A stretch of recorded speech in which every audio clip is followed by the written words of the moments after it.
merci d'être là. Il y a 32 personnes ont confirmé leur présence. Et là, nous avons l'arrivée de la 17e personne. Donc, on est au quorum. Donc, on va pouvoir commencer. Bon, je ne sais pas, peut-être on a eu tort. Il aurait peut-être fallu faire 18h30. Bon, on va voir. C'est la première fois qu'on lance ça.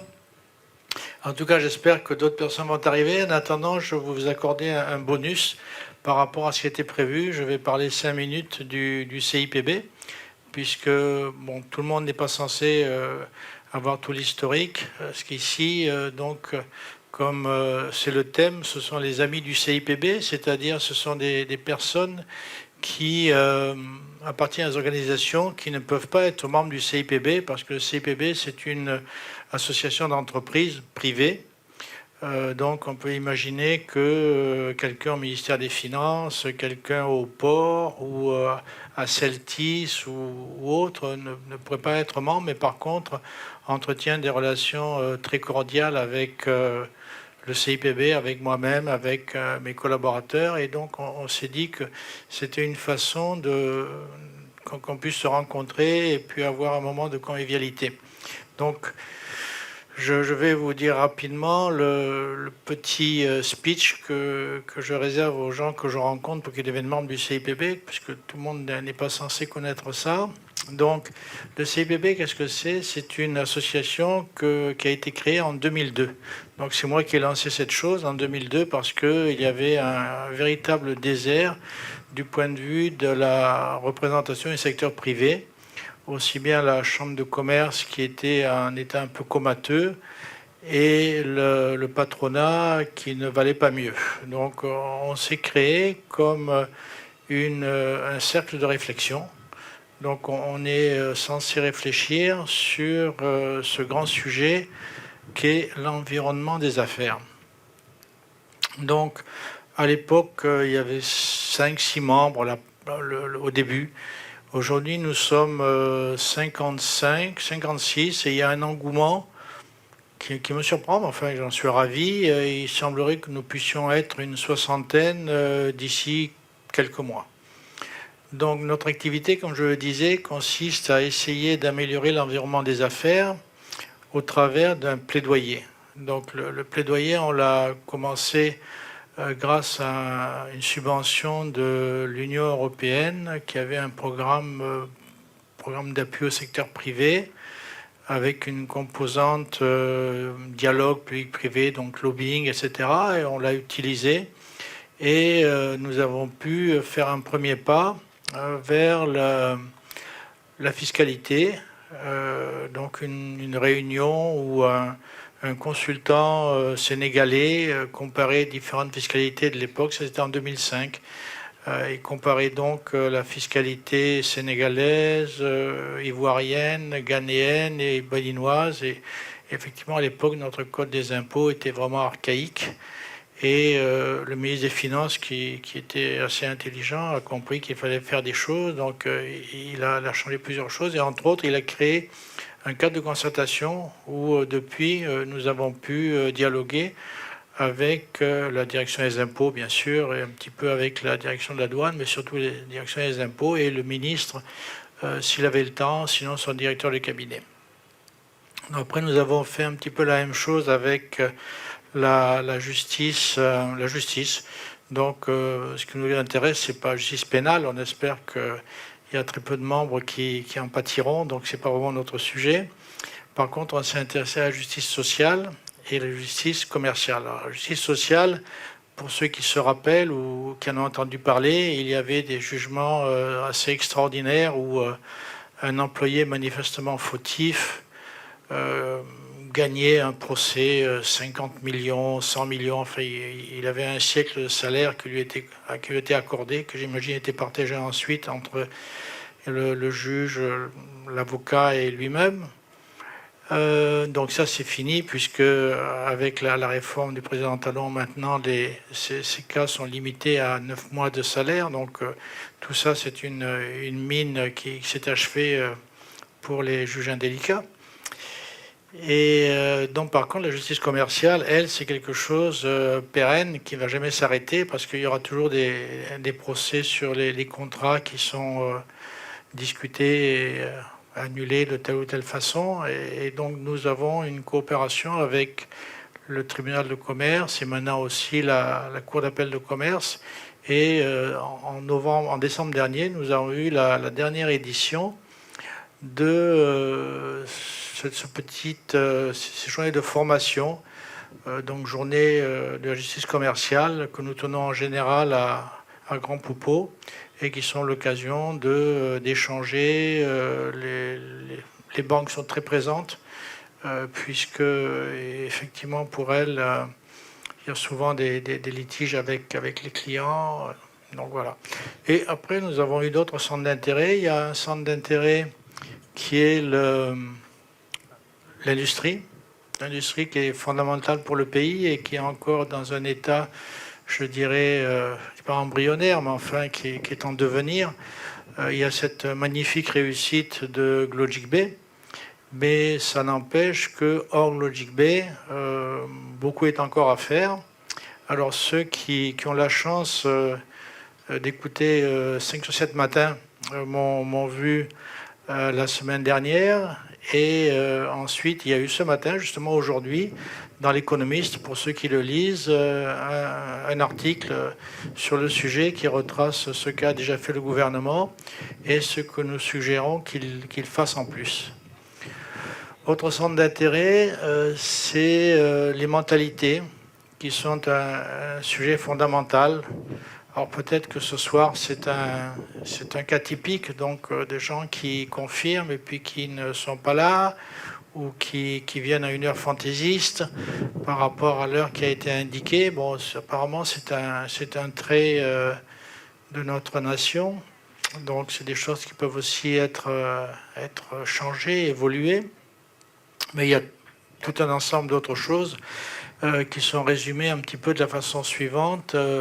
L'employé ou le fonctionnaire, parce qu'il ne faut pas faire de discrimination, n'est-ce pas, arrive dans l'entreprise ou l'administration avec son intérêt, comme on dit. Et à partir de là, on a toutes les possibilités. Donc on travaille là-dessus. Et le dernier sujet qui nous intéresse actuellement, toujours dans cette optique d'environnement des affaires, c'est peut-être surprenant d'y penser, mais c'est la malnutrition infantile, parce que cette malnutrition infantile va créer une population où un tiers des enfants étant malnutris vont donner un tiers de notre population qui sera un peu plus faible et qui sera sujette à tous les palus, tous les virus, tous les microbes qui vont passer. Et même si c'est dans les villages, c'est quand même une grosse perte. Beaucoup dans les villages, c'est quand même une grosse perte pour le pays. Donc c'est fondamental de s'en occuper. Et on sera aux côtés de l'Agence nationale de l'alimentation et de la nutrition pour réfléchir à des solutions. Voilà. Bon, je pense que ça, c'était l'intermède pour un bonus que vous avez reçu pour vous remercier d'être là relativement à temps. Maintenant, on va passer à la soirée normale, donc, et donc je laisse la parole à Monsieur Adjakpa pour l'ouvrir. Merci, Président. Mesdames et Messieurs, chers invités, le SEC des Amis du Conseil des investisseurs privés au Bénin est ravi de vous recevoir ici ce soir. Et comme l'a déjà dit le Président, le SEC des Amis du CIPB, ce sont des personnes qui ne sont pas au-delà. Donc, on a donc dedans déjà les membres du CIPB et nous avons en plus donc des personnes ou des institutions qui suivent avec intérêt nos activités. Donc, c'est ça le SEC des Amis du CIPB. Je suis Léopold Adjakpa Abilé et je suis le directeur exécutif du CIPB et c'est moi qui suis ce soir le modérateur de la soirée. Donc, notre causerie de ce soir est sur la thématique du genre et du sexe. Un sujet qui façonne nos identités, influence nos sociétés et soulève des questions essentielles sur l'égalité, la liberté et la reconnaissance de toutes et tous. À une époque où ces concepts sont au cœur des débats passionnés et de transformations sociales majeures, il est crucial de les aborder avec nuance, empathie et rigueur. C'est pourquoi je vous demanderai d'être attentif à ce qui va être dit. Je sais que les téléphones portables sont nos amis les plus fidèles, mais je voudrais ce soir qu'on se fasse un défi.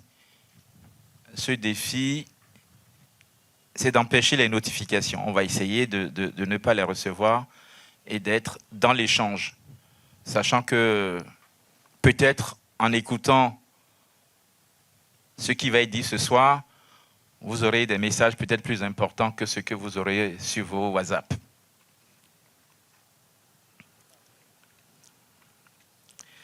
Nous organiserons une fois par trimestre ces causeries-là, qui sont pour nous un lieu d'échange avec vous. Et nous souhaiterons que vous puissiez nous envoyer les thèmes qui vous intéressent. Il suffit d'aller sur notre site et puis vous nous envoyez par mail les thèmes qui vous intéressent, les thèmes de prédilection qui vous tiennent à cœur. Et nous, après, on pourra donc sélectionner pour les prochaines causeries. À la fin donc de notre causerie ce soir, nous aurons donc un cocktail. Et à cet endroit, vous allez voir, donc le président Lady a dit ce qui nous préoccupe aujourd'hui, donc les mentalités. Donc nous avons fait un livre sur les mentalités, donc vous pourrez voir donc ce livre donc au cocktail et profiter aussi donc pour réseauter, pour discuter entre nous. Je vous remercie de votre présence ce soir et pour cet échange qui promet d'être très intéressant, très instructif. Sur ce, Monsieur Ribou, vous avez la parole. Bonsoir, chers invités femmes. Bonsoir, chers invités hommes. Tout d'abord, en quoi consiste le discours sur le genre que nous acceptons petit à petit. Ensuite, nous rechercherons l'origine de ce discours, apparu dans les 30 dernières années, et nous verrons que ce n'est pas très rassurant, cette origine. Enfin, nous chercherons comment traiter cette situation.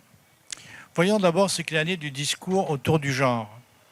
De plus en plus, nos responsables émaillent leur discours de ce thème en remplacement de femmes ou sexe.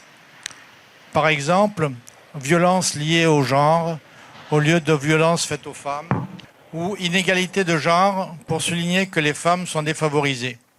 Il y a même une politique nationale de promotion du genre, PNPG, imaginez-vous. On peut imaginer que c'est un clin d'œil à nos chers PTF qui émaillent leur discours de ce terme qu'ils préfèrent manifestement à sexe. Par exemple, sur un formulaire, au lieu de sexe masculin ou féminin, ils préféreront qu'on inscrive genre masculin ou féminin. Or, ce terme, promu récemment par les pays du Nord, bien loin de concerner simplement les hommes et les femmes, leur a permis, aux pays du Nord, d'identifier plusieurs dizaines de genres au-delà des simples transgenres, non-binaires ou autres gender fluides dont vous avez peut-être entendu parler. Les pays du Nord ont en effet décidé de sortir l'activité sexuelle de la chambre à coucher, d'en recenser les facettes les plus anormales et déviantes de notre point de vue et d'en faire des fiertés exposées à tous.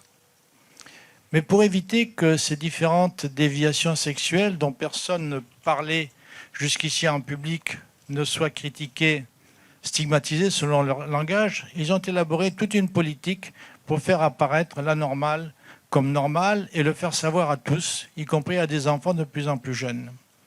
Cette notion apparaît désormais dans beaucoup de politiques d'aide au développement Et ne doutons pas que l'agenda des PTF est de nous obliger à nous aligner par dose homéopathique sur les pires aberrations observées dans les pays les plus progressistes, comme ils disent. Malheureusement, nos médias n'en parlent guère. Lorsqu'ils parlent des pays étrangers, c'est en général des sujets politiques ou économiques. Jamais ne sont évoqués les bouleversements sociétaux que connaissent ces pays. Qui a jamais entendu parler au Bénin de ce professeur d'allemand et d'histoire en Irlande qui a déjà passé 400 jours en prison pour avoir refusé d'appeler un garçon de sa classe autrement que par son prénom de baptême et des pronoms masculins? Qui sait au Bénin que l'avortement dans une dizaine d'États des États-Unis est autorisé jusqu'au 9e mois? Or, c'est l'avenir que les pays du Nord nous destinent par touches successives. Et quelle est la base de ce discours qui n'a rien à voir avec les éléments de langage utilisés par l'Ouest, disons à l'époque de la guerre froide où il y avait l'Est et l'Ouest, de 1950 à 1990? J'ai cherché la réponse chez l'historien Emmanuel Todd, qui s'est intéressé depuis très longtemps aux structures familiales, qui, selon lui, expliquent les évolutions des peuples, leurs réussites et leurs échecs sur la longue durée. Il explique que l'Occident était caractérisé depuis des siècles par une religion faite de morale, de discipline, de rigueur, et ce jusqu'au milieu du XXe siècle, où il est passé à une religion zombie, comme il dit, où sans plus pratiquer de religion, on avait conservé les enseignements moraux, et puis plus récemment une religion zéro, où on a renoncé à toute moralité. Du coup, l'Occident connaît maintenant un dangereux état de vide qui induit une propension à l'autodestruction. Il tend à nier la réalité et s'enfonce, selon Emmanuel Todd, dans le nihilisme. Nihilisme vient du mot latin nihil, qui signifie rien. Le nihilisme, c'est une idéologie qui rejette la raison, les valeurs, le réel et promeut la destruction de soi-même et des autres. Quelques exemples. Dans le domaine politique, toutes les guerres inutiles que les États-Unis ont lancées et qui finissent en désastre, Vietnam, Irak, Afghanistan, sans compter Libye, Syrie, Ukraine, où l'État profond américain a été à la manœuvre. Dans le domaine économique, l'autodestruction de l'Allemagne, où les écologistes ont imposé l'abandon du nucléaire et du gaz russe, donc d'une énergie bon marché, ce qui amène à la destruction, à la disparition de l'industrie lourde allemande. Toujours dans le domaine économique, la volonté des pays occidentaux d'avoir une planète décarbonée d'ici 2050, alors que l'oxyde de carbone est un engrais naturel sans lequel il n'y a pas de végétation, pas de vie. En matière éthique, Jean-Paul II parlait d'une culture de mort à propos de l'avortement et de l'euthanasie. Bien sûr, l'ultime nihilisme est la théorie du genre, où l'on est une femme si on dit qu'on est une femme, même si on a un pénis, et où l'on est un homme si on dit qu'on est un homme, même si on a un vagin. Ce refus de la raison et du bon sens amène à des conséquences dramatiques dans les pays du Nord. En particulier, le trouble dans l'esprit des enfants qu'on fait douter de leur sexe alors qu'ils sont en train de construire leur personnalité. Que faire? Bien sûr, il ne s'agit pas de faire un procès à nos homosexuels qui sont nés avec cette orientation et qui doivent représenter 4,5% de notre population comme toute société humaine, qu'ils continuent donc à vivre paisiblement leur vie sexuelle. Je propose simplement que nous, Africains, continuions à garder nos histoires de sexe dans la chambre à coucher, car vouloir les exposer sur la place publique, au nom d'une modernité venue d'ailleurs, nous fera perdre à jamais notre authenticité, comme cela vient d'arriver à l'Occident.